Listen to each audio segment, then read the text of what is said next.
কত আছে ওটা, সংখ্যাটা কত আছে বলো? 5। 5 বানান লেখো। হ্যাঁ, পয় চন্দ্রবিন্দু আকার চ। একটু চুপ করো না। আকার চ। তারপরটা কত আছে বলো? 4 লেখো, বানান লেখো।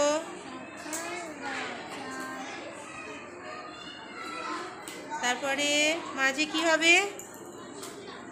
10 লেখো, জমা দাও। 4 10। তারপরে কত আছে? আবার 4। এই যে ভিডিও করছি আমি।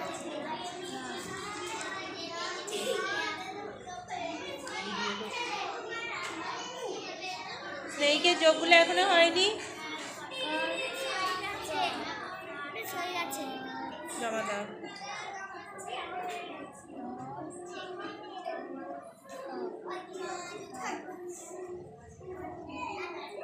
5 10। তারপরে 7 দন্তস্বরের আকার ত।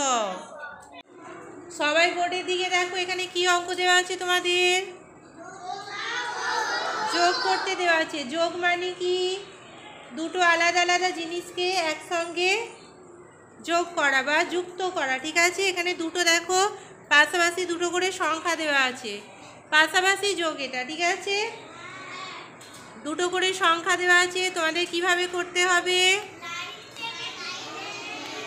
লাইন টেনেও করতে পারো কিংবা গিট গুনেও করতে পারো, কোনো অসুবিধা নাই,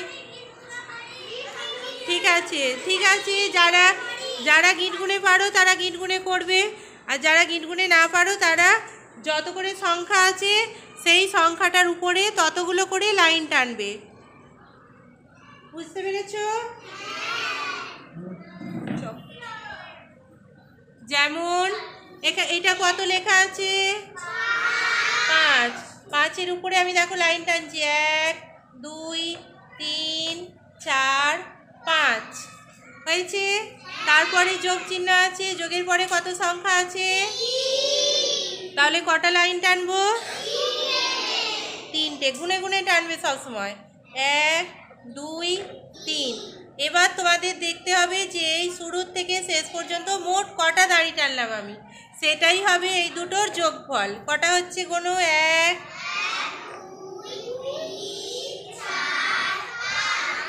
6। তাহলে 5 আর 3-এ কত হলো? 8 হলো।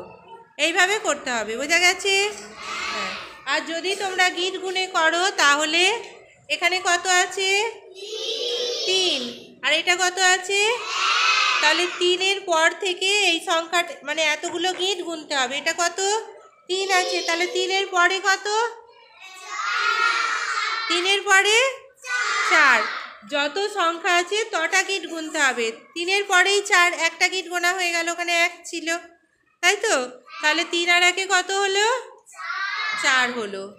এটা হচ্ছে গিট গুনে করার নিয়ম। আবার একটা দেখিয়ে দিচ্ছি, এটা দেখো, এটা কত? হ্যাঁ, 7-এর উপরে কটা দাড়ি টানবো? 1 2 3 4 5 6 7। 7টা হলো। এটা কত? তাহলে 3-এর মাথায় কটা টানবো দাড়ি? 2 3। এবার মোট কাউন্ট করো, 1 2 3 4 5 6 7 8 9 10। কত হলো 7 আর 3-এ? 10। এইভাবে তোমাদের করতে হবে। জমা দাও।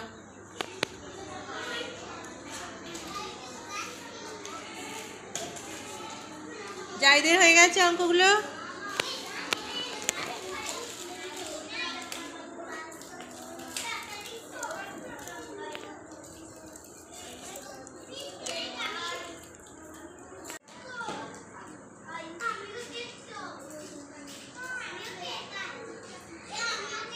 দাও, সিজা নিয়ে এসো, ধরো খাতাটা।